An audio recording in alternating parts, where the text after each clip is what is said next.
Nous prenons nos Bibles dans le livre de Marc chapitre 4.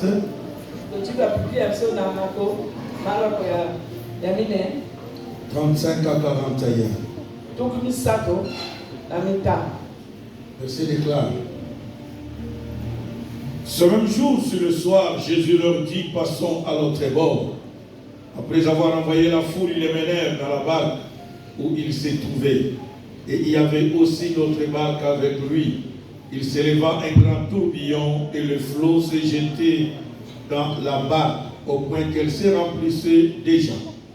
Et lui dormait à la poupe sur le coussin. Ils le réveillèrent et lui dirent, Maître, ne t'inquiètes-tu pas de ce que nous périssons?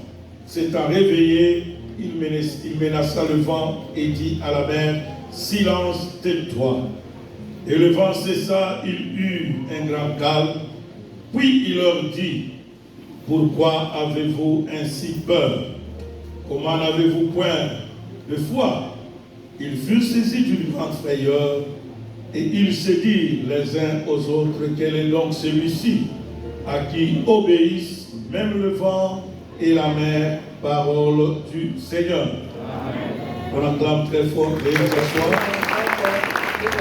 Mais avant de t'asseoir, s'il vous plaît, salue au moins 2-3 personnes. Dites-leur que tu as bien fait d'être là.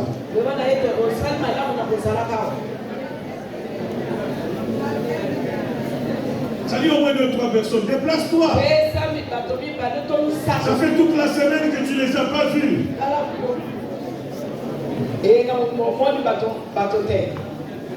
Ça fait 2 ou 3 jours que tu ne les as pas vus toute la semaine. Déplace-toi, on va leur dire bonjour. Ça fait plaisir de partager la joie ce matin. Est-ce qu'il y a la joie ce matin? S'il ne sourit pas, dis-lui pourquoi tu ne souris pas.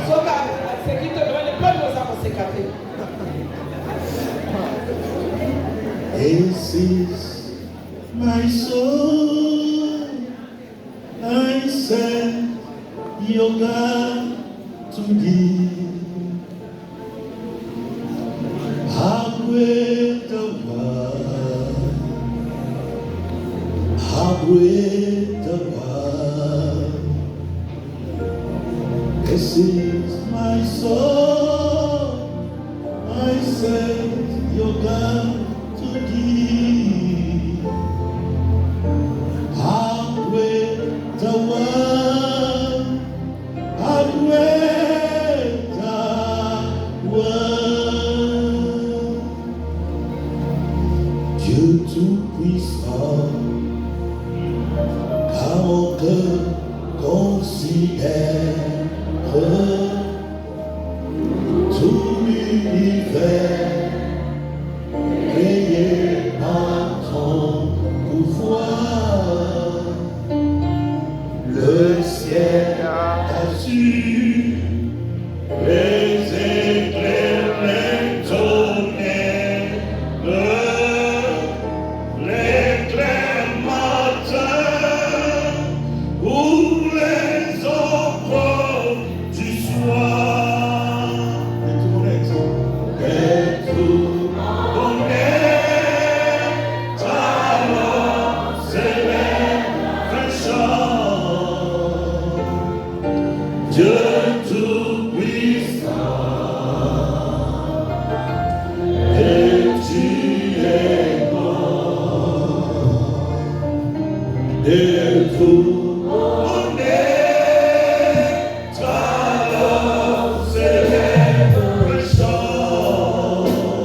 profonde. J'ai dit, j'entends, Seigneur. Tous les oiseaux chantaient. Ah, sur les monts, oh Dieu, la source avec son nom.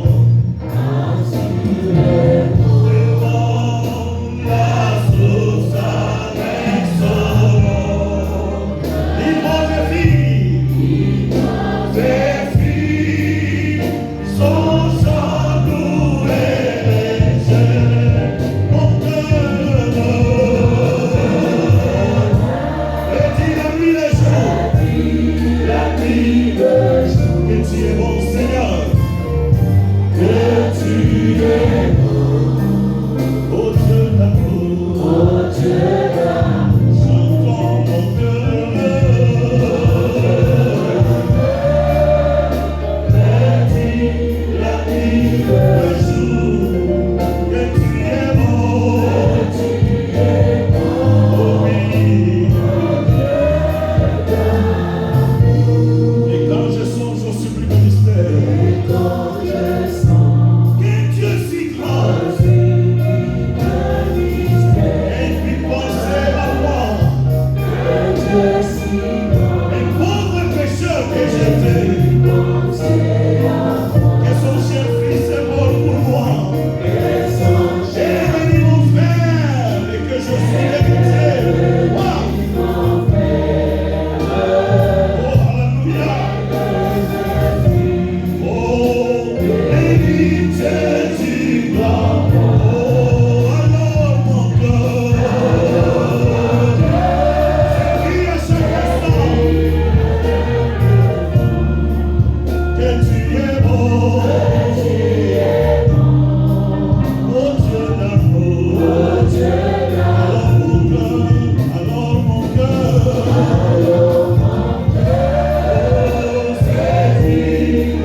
pour le Seigneur.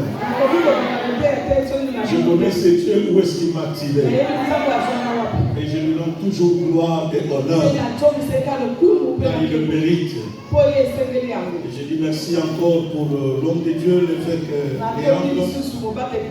ainsi qu'avec maman, merci beaucoup pour l'invitation. Je dis merci à tous les pasteurs qui travaillent avec lui, les anciens diacres,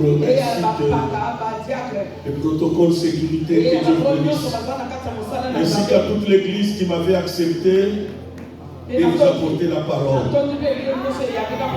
Merci d'avoir été là, car sans vous, on ne peut pas être là. Donc Dieu a voulu que vous soyez là, que nous puissions vous communiquer sa parole. Voilà pourquoi je vous dis aussi grand merci d'avoir été là le mercredi, le jeudi, le vendredi et aujourd'hui ce matin encore.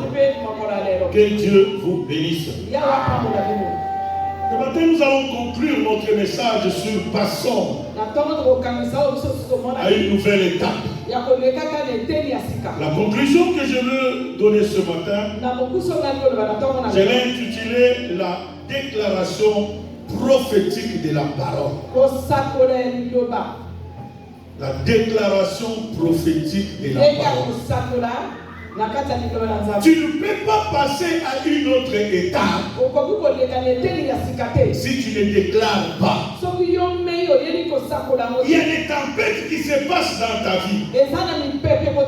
Sur le chemin, il y a beaucoup de tempêtes qui vont se lever.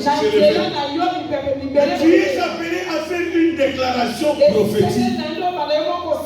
Si tu ne le fais pas, bien dans le Seigneur, les tempêtes vont t'empêcher d'arriver à l'étape. Parce que l'étape où tu es en train d'aller, c'est une nouvelle étape. Il t'amène à une nouvelle dimension. Qui dit nouvelle étape, c'est l'avenir. Il y avait des échecs. Il y avait des échecs. Quand tu montes à une nouvelle étape, tu montes au niveau de prospérité. Tu montes au niveau d'élévation. Tu montes au niveau des grandements. Où tu grandis.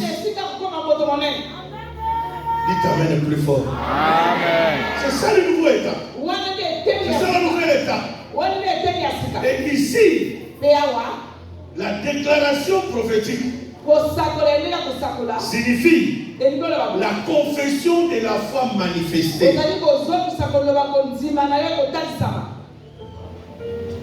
Cela veut dire qu'on te pousse à confesser ta foi. Une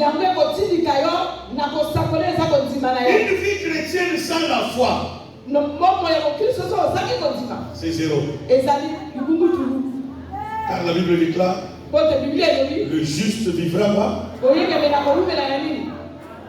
Le juste vivra par la foi. Si tu veux vivre la vie chrétienne, tu es obligé d'avoir la foi, mon frère et ma soeur. Et tu es appelé à manifester ta foi. Deuxième définition, c'est la confession positive de ta foi. Vous savez, il y a des chrétiens qui sont bloqués par leurs propres paroles. La Bible déclare, ce que tu confesses, c'est ce qui t'arrivera. Ce matin, je voudrais dire à quelqu'un, change ton langage, tu entreras dans la nouvelle étape de la vie. Change quoi? Cela veut dire, ne confesse plus négativement. Commence à confesser positivement. Il ne fait pas des morceaux, laisse-le continuer. Il ne faut pas couper. Alléluia. Confesse ta foi. Chaque matin quand tu te lèves, moi chaque matin quand je me lève chez moi, je peux ne pas faire une longue prière. Mais quand je me lève, je prends le psaume 23. Le verset 6. Il dit quoi? Oui, le bonheur et la grâce m'accompagneront tous les jours de ma vie. Et moi, j'habiterai dans la maison J'ai confesse positivement. Quand je sors de la maison, oui, le bonheur et la grâce m'accompagneront. Donc quand je sors, quand je confesse cela, le bonheur doit m'accompagner. Là où je vais, même si la porte était fermée, parce que j'ai déclaré que le bonheur et la grâce doivent voir. Ce n'est pas le bonheur de mon père. Ce n'est pas le bonheur de mon village. Mais c'est le bonheur de Jésus qui doit m'accompagner.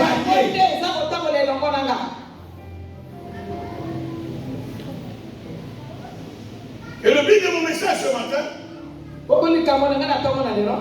c'est de t'amener à expérimenter la puissance de Dieu par la foi.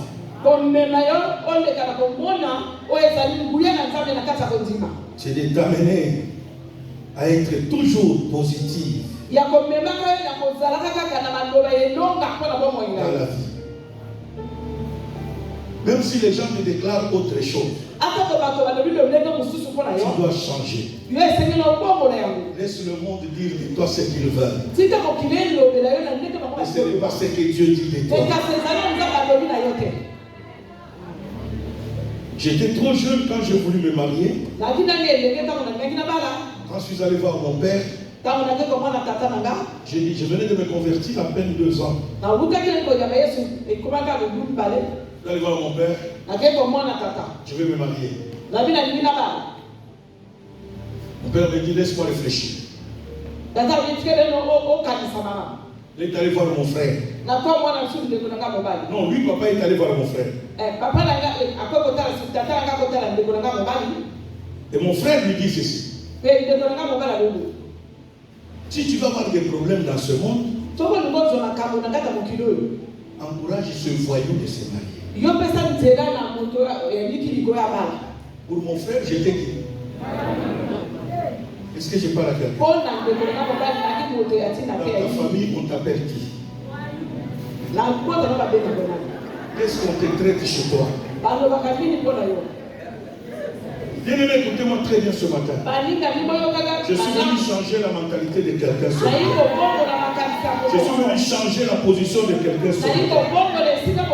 Au lieu que je prends ça comme une insulte, moi je pris ça comme un défi à relever. Comment je l'ai su? Les jours sont passés. Papa ne me répondait pas.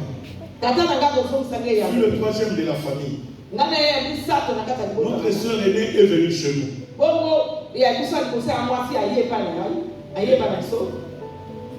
Et après l'entretien avec papa lui a parlé de ce problème. Il regarde ce que son frère a dit.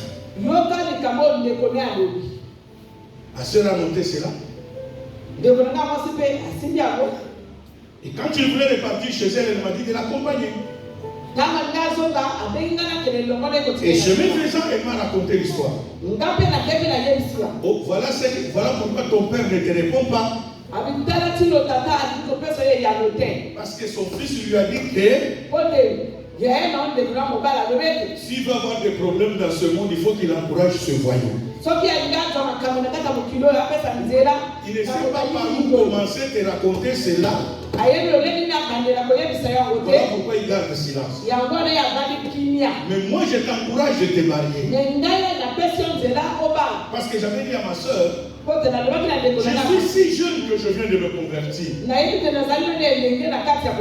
avec 23 ans. Et je me suis converti. Si vous voulez garder ma tête dans votre famille, si vous voulez garder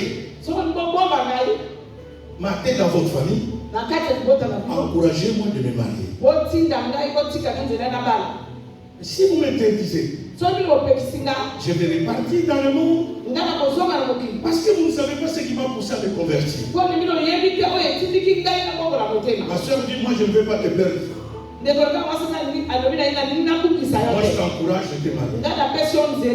Chemin faisant, nous sommes arrivés chez elle. Moi d'ailleurs dans mon quartier j'ai de jeunes filles. Et quand je me suis dit, si mes jeunes frères veulent marier, je vais les proposer. Elle m'a proposé la fille qui était là. Pour la faire plaisir, j'ai dit non, laisse-moi parler avec elle. La demoiselle est venue. Et je suis allé tout droit sans tournure. Je lui dis, mademoiselle, sais-tu pourquoi on t'a appelé ici? Dis non. Là, je ne me suis même pas présenté. Elle ne connaît ni mon nom. Il ne sait pas ce que j'ai fait dans la vie. Tout ça, le problème, c'était j'acceptais cet entretien seulement pour faire plaisir à qui? À ma grande soeur qui m'a encouragé quoi. Parce que dans ma tête, j'avais déjà une que j'avais prévue. Dès qu'on me dit oui, je vais la contacter. J'ai dit à la soeur, mademoiselle, moi, le problème qu'elle a, je cherche une femme à épouser. Veux-tu embarquer avec moi dans cette aventure? Elle baisse la tête. Dès qu'elle relève, elle me dit oui. Donc je suis tombé dans mon propre quoi. Et là je me tourne contre elle. Mais comment tu peux dire, est-ce que tu connais mon nom? Est-ce que tu connais ce que je fais dans la vie? Elle me répond, il y a des gens que je connaissais qui m'ont abordé. J'ai rien senti. Mais toi, je sens que tu es l'homme de ma vie.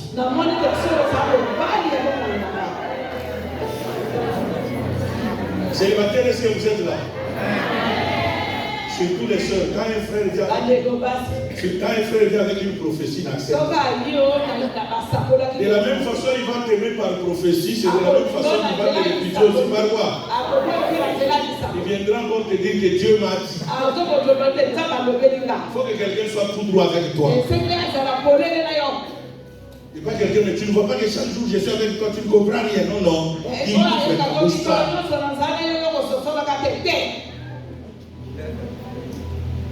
C'était un mardi que je l'ai vu. Mercredi, je reviens. Je viens la voir. Pour encore chercher à éviter ça. Peux-tu dire à ton père que je viens le voir vendredi? Dis à ton père que je viens le voir. Parce que je voulais demander officiellement sa main chez son père. On s'est vu mardi. Mercredi soir, elle dit à son père. Vendredi, je me présente. Tout ça, j'ai cherché des alibis pour faire quoi?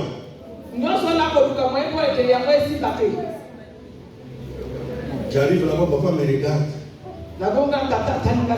Ton père, c'est qui? Je cite le nom de mon père.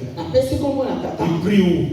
On parle de l'église où mon père prie. Et c'est fait que le petit frère de son père prie dans l'église que mon père. Et son père me dit, j'ai besoin de voir ton père. Parce que vous les jeunes là, vous êtes Et le même vendredi, quand je reviens chez mon père, j'ai dit, papa, il y a telle personne qui veut te voir. Et j'ai pris rendez-vous qu'on t'attend dimanche. Je ne sais pas si vous comprenez l'idée qui était derrière tout ça. C'était pour hier, moi. J'arrive là-bas. Les fiançailles sont confus. C'est la mère de mes enfants que j'ai avec elle jusqu'à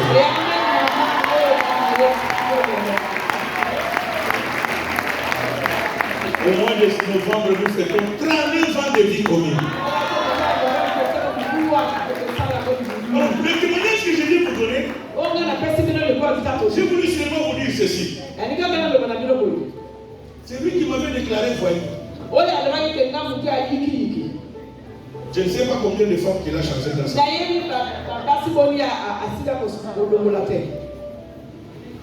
C'est en 2022 que je l'ai enterré.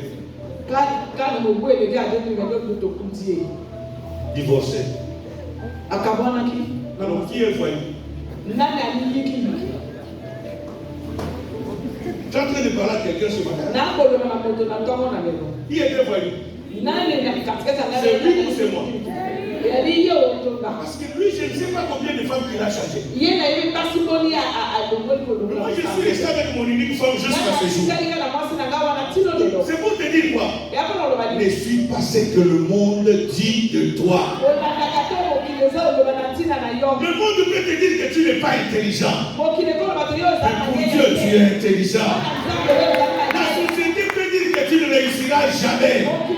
Mais ce matin, je vais te dire, c'est toi la bénédiction de la famille. Alors sois fier de ce que Dieu dit de toi. Même si le monde t'humilie, même si tu n'as pas étudié, sois fier. Parce qu'à cause de ta foi en Christ Jésus, tu peux changer la situation de la famille.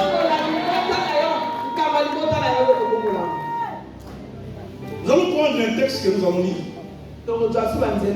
Jésus dit ceci dans verset 39.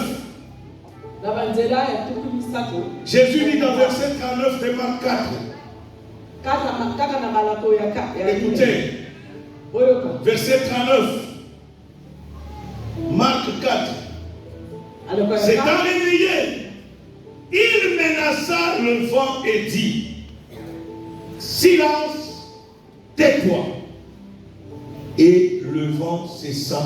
Il eut un grand calme, parole du Seigneur. Bien-aimé, s'il y a quelqu'un qui avait plus de paroles prophétiques, c'était Jésus. Il ne priait pas des fois. Des fois, il ne priait pas. Il faisait que des déclarations. Jésus regarde la tempête. Il dit: madame la tempête, garde-toi. Et la Bible dit, les disciples se sont étonnés. Qui est donc celui-ci? À qui même le vent et la tempête peuvent obéir.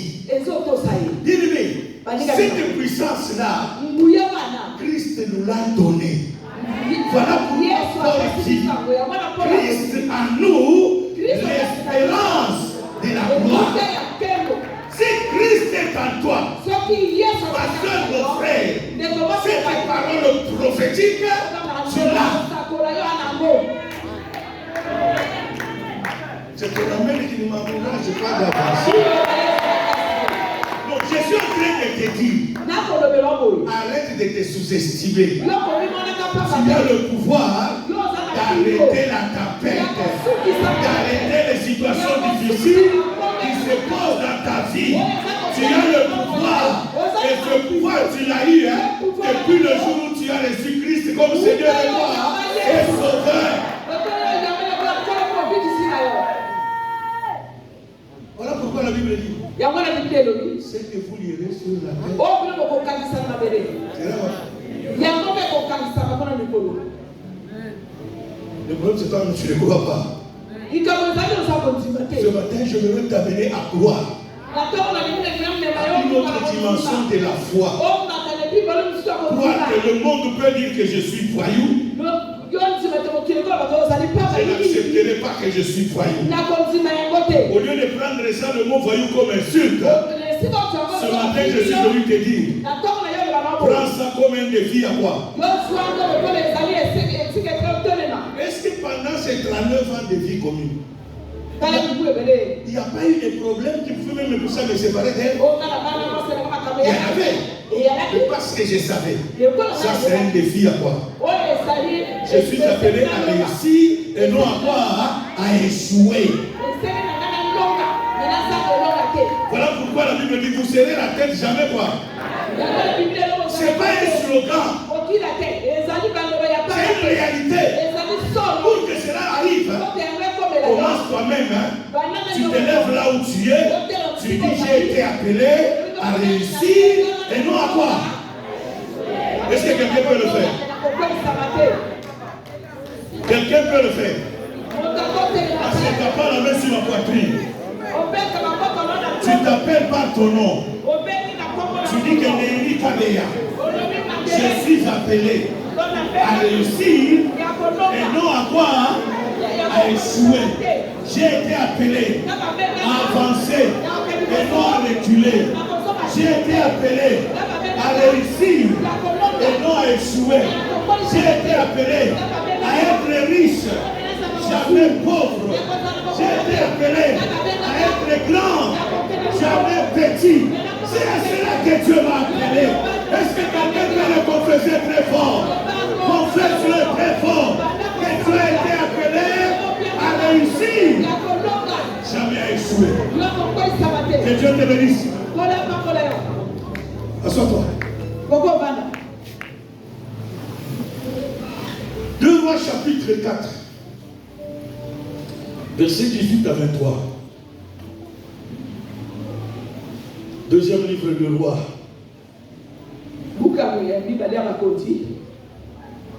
Chapitre 4.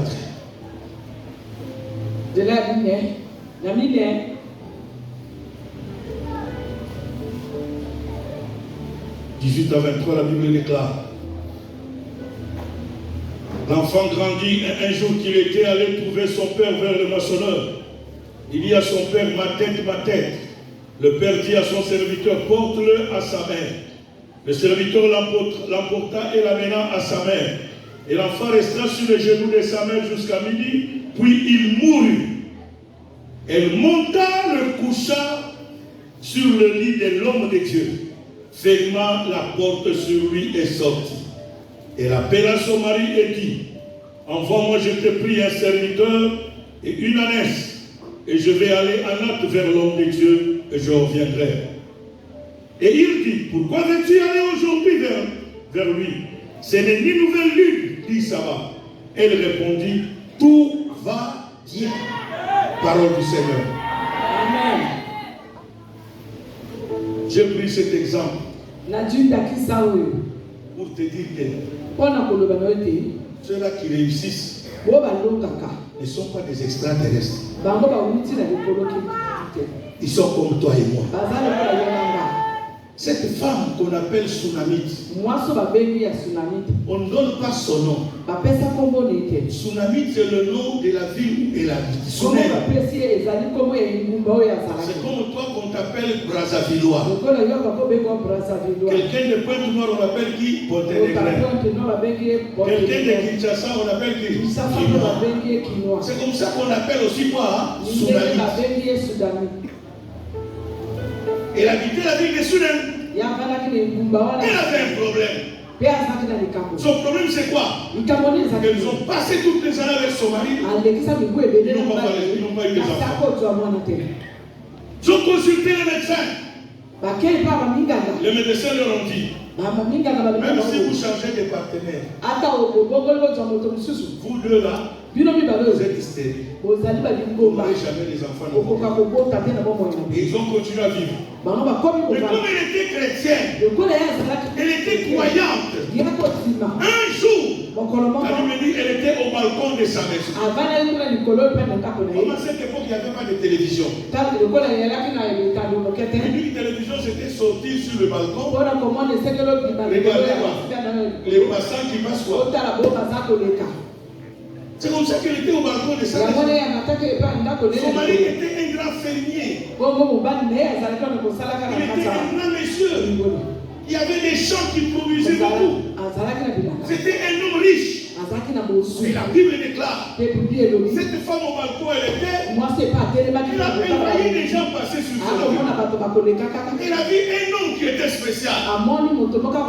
C'est comme c'était le prophète Élisée. Ce monsieur-là n'est pas comme tout le monde. Le soir, quand son mari est arrivé, il est allé voir son mari. Chérie, il y a un monsieur qui passe chaque fois devant l'autre. C'est un loin de l'éternel. Il t'amène plus fort.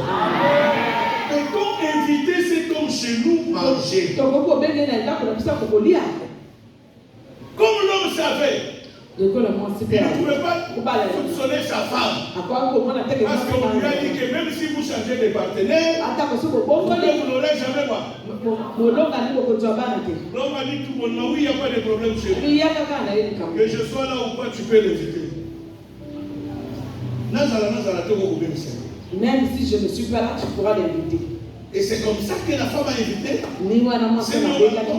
Quand il a vu Élisée venir de loin, il est descendu. Il est allé voir Élisée. Homme de Dieu, mon mari et moi avons disposé de te recevoir chez nous. Il est entré. Comme chez les Juifs, pour faire accueillir un visiteur, il faut laver les pieds. Et Élisée est entré. Ils ont mangé avec Élie. Et il est assis ce jour-là. Et il a dit à l'homme de Dieu, le matin avant que tu passes, vous avez droit au petit déjeuner. Le soir avant que tu reviennes, vous entrez, vous avez encore le souper ici. C'est devenu comme une habitude. Le matin, Élisée passait, il mangeait. Élisée n'a pas parlé. Le soir, Élisée passe, il mange, il n'a pas parlé. Lundi, mardi, mercredi, jeudi, vendredi. C'est pas ce qu'on m'a appris. C'est pas ce qu'on m'a appris. Tu ne peux pas recevoir un homme de Dieu. Tu prépares pour lui. Et ils ont lui dit rien. Non. C'est parce que je n'ai pas fait quelque chose de spécial.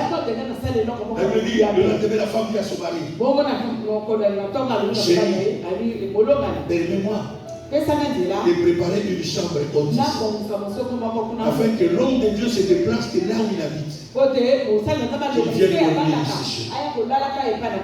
La Bible dit, quand Élisée est arrivé le soir, la femme dit à l'homme de Dieu, mon mari m'a autorisé de préparer une chambre pour vous. Vous êtes appelés à déménager. À partir de ce soir, vous allez habiter ici. D'ailleurs, vous n'avez même pas besoin des habits que vous avez laissés là-bas. Parce que nous, ici, nous avons tout mis là-bas. La Bible déclare, quand l'homme de Dieu est entré dans cette maison, on a fait monter à la chambre haute. Pour vous dire que cette femme était croyante. Pour vous dire qu'elle était chrétienne. C'est quelqu'un qui connaissait les choses de Dieu. Elle a préparé une table.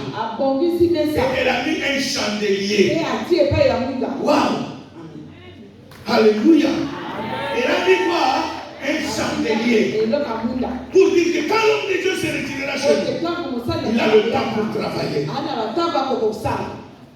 Et quand l'homme de Dieu a vu ça, quand vous lisez ça dans le livre que je viens de vous donner, le roi, la Bible interprète ceci. Élisée dit, la Bible dit, vu cet empressement,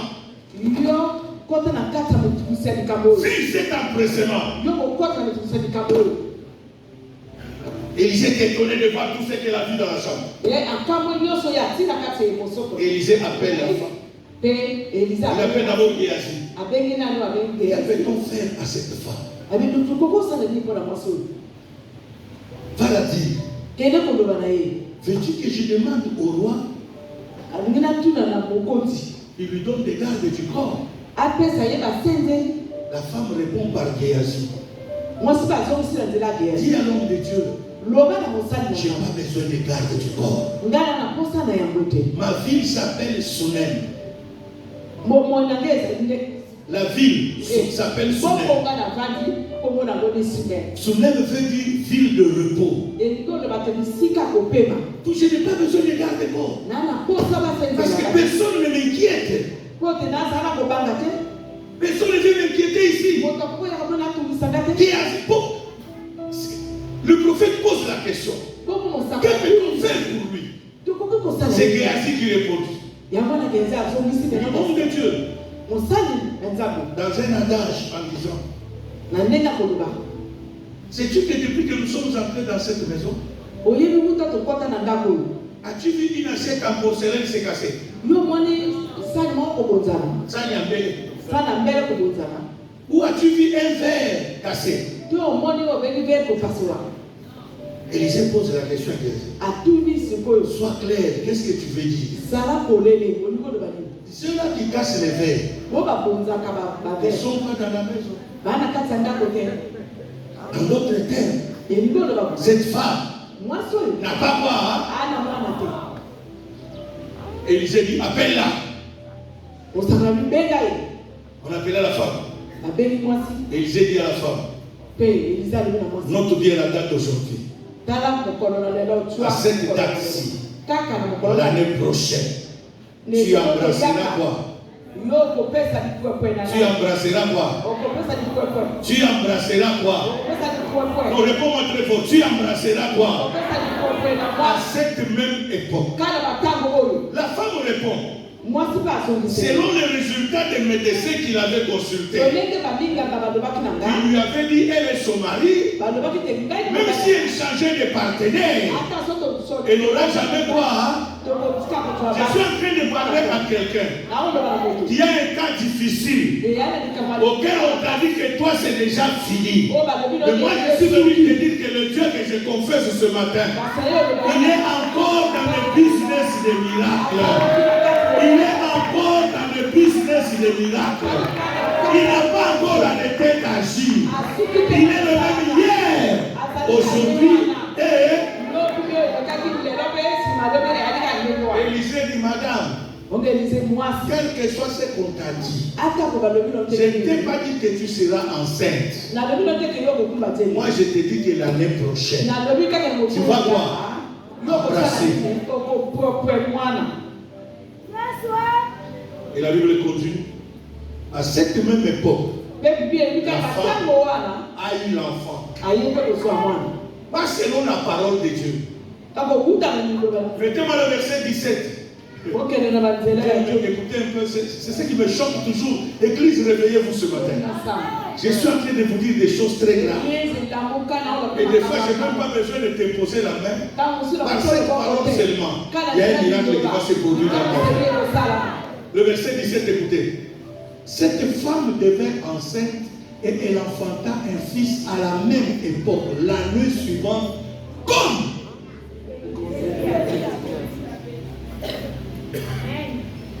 quelqu'un peut lire ça très bien. Comme qui? Pourquoi on n'a pas dit comme Dieu?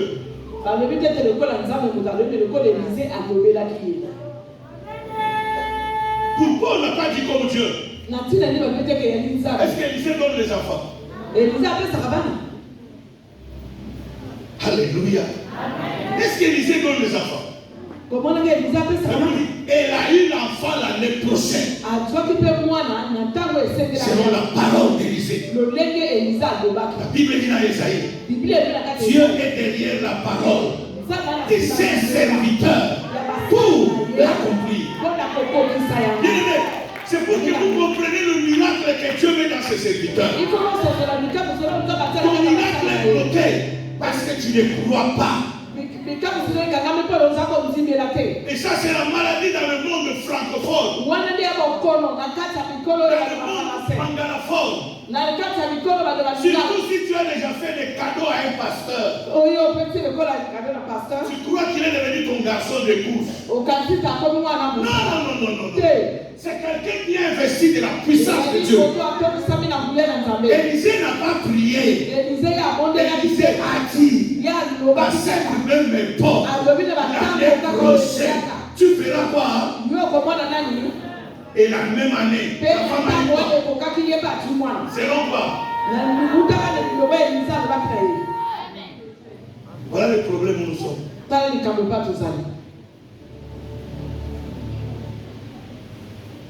Voilà le problème. Je vous ai donné le témoignage de papa dit la fois passée, non? C'était mardi, vendredi ou jeudi. Oui, maman est allée voir papa dit Nyabala. Oh, le papa somnolé, fatigué. Ils l'ont fait même. Quand la maman finit de parler, papa se réveille.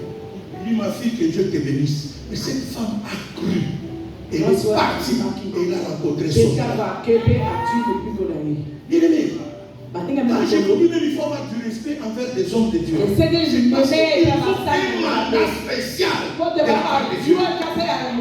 La divinité de Dieu est en eux. Et quand un homme de Dieu te déclare quelque chose, crois à cela. C'est la raison pour laquelle, écoutez maintenant l'histoire.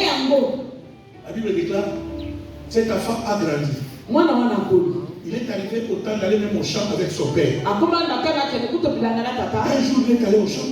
Il est tombé malade. On l'a ramené vers sa mère. Pendant que sa mère lui donnait des calmants contre le mot de tête, l'enfant est mort sur les genoux de la femme. Oh, alléluia! Est-ce qu'en Neige, il y a des femmes comme celle-ci? Est-ce qu'il y a des femmes comme cette femme-là? L'enfant est décédé sur ses genoux. Comme elle croyait au Dieu d'Élisée. La Bible dit, Élisée avait déjà voyagé. Il n'habitait plus chez elle. La femme dit, la femme n'a pas hébergé les visiteurs dans la chambre où Élisée dormait. Comme elle croyait au Dieu d'Élisée, elle a pris son enfant qui était mort. Elle est allée la déposer sur le lit où Élisée dormait. Wow. Quelle révélation! Quelle foi! Parce qu'elle croyait que le Dieu d'Élisée n'est pas le Dieu des morts, c'est le Dieu des vivants. Il n'est pas le Dieu des morts. Il ne peut pas me donner l'enfant le matin et le soir reprendre l'enfant. Il ne peut pas me donner l'enfant lundi et le soir reprendre l'enfant. Il croyait au Dieu d'Élisée. Le problème c'est ça. Et écoutez, et l'enfant des serviteurs dit là, même personne dans sa maison n'a su que cette femme a perdu l'enfant. Mais toi, il suffit seulement un petit problème. Tout le monde doit savoir. Même si tu ne le dis pas, ton visage l'accuse.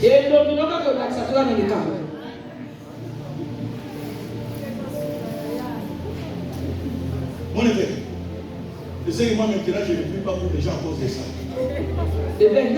Parce que quelqu'un vient te voir, tu lui donnes la solution, il a une autre solution quoi, dans sa tête. Tu veux prier pour toi, c'est une perte de temps.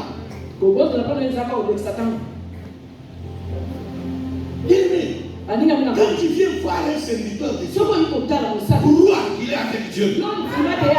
Quand tu crois, et tu obéis à ce qu'il va te dire. 98, juste après la guerre. Après la guerre de 97, ici à Braza. Je t'appointe à faire un séminaire. On a fait le séminaire. Dimanche comme aujourd'hui là. Samedi, on a prié pour les responsables. Dimanche, on a fini l'adoration le soir.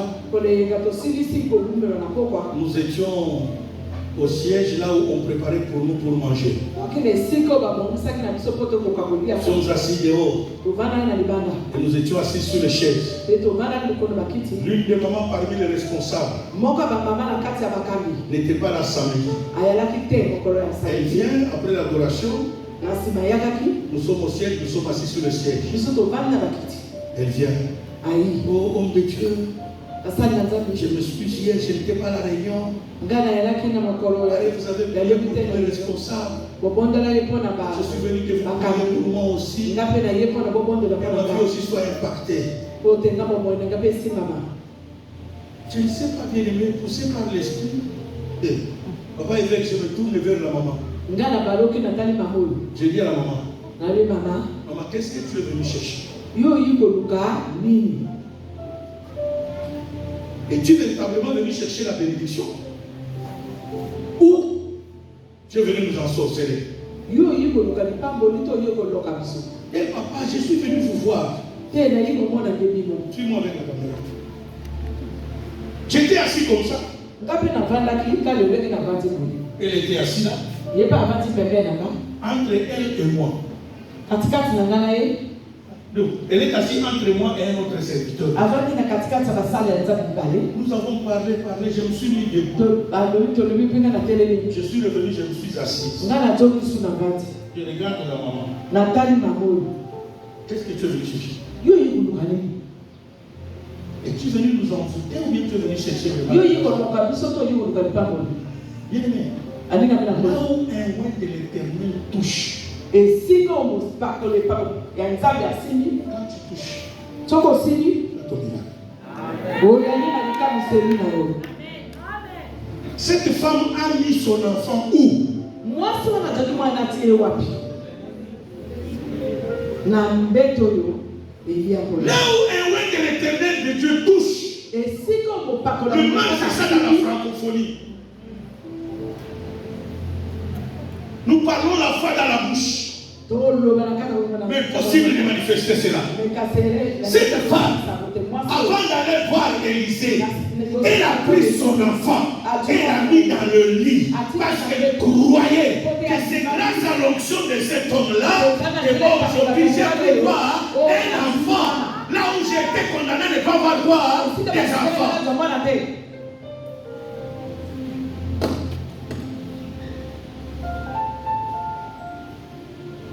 Je me suis mis debout 2 fois. Je reviens, je m'assois. Je dis à la maman, je n'ai pas besoin de commencer un culte ici. On commence hier soir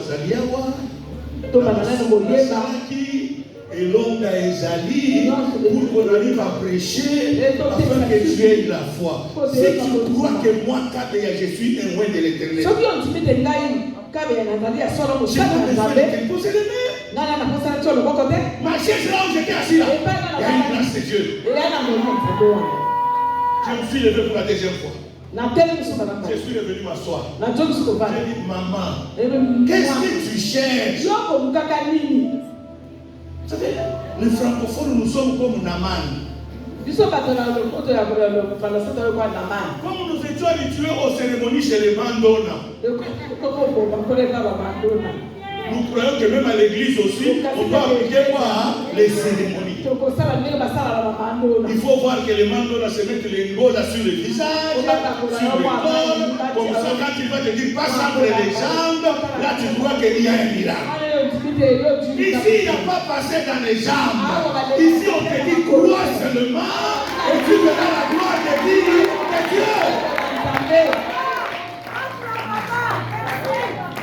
On ne dit pas passer entre les jambes. Naman dit vers Élisée. Élisée lui dit jette-toi cette fois dans le Jourdain. Je croyais qu'il sortirait, qu'il invoquerait le nom de son Dieu. Parce que Naman était obligé aux cérémonies. Pour passer de sous-lieutenant à lieutenant, il y a cérémonie. Lieutenant à capitaine, il y a cérémonie. Capitaine à commandant, il y a cérémonie. Commandant à lieutenant-colonel, il y a cérémonie. Lieutenant-colonel à colonel full, il y a quoi? Des colonels à général, il y a quoi? Il était général. Il croyait aussi que pour la guérison, il faut quoi? Élisée dit. Je n'ai même pas besoin de le voir. Il n'est pas venu ici pour voir mon visage. Il est venu pour expérimenter la puissance de mon Dieu. Il lui dira et se jeter cette fois seulement. Bien aimé, il fallait qu'il se jette 7 fois. À la 7e fois, la Bible dit qu'il a regardé son corps. Il y avait plus de l'air. C'est là qu'il a cru que le Dieu le disait. Ne soyez pas habitués aux cérémonies. Je me lève pour la 3e fois. Cette femme, quand j'ai commencé à me tourner pour m'asseoir, c'est là qu'il y a un tic qui s'est fait dans sa tête. Elle s'est levée. Elle s'est tournée vers le siège où j'étais assis. l'onction l'a saisi, il l'a projeté par terre. Et Il a commencé à prophétiser sur sa propre vie. Elle est partie de là, ivre plus que l'ivresse d'alcool.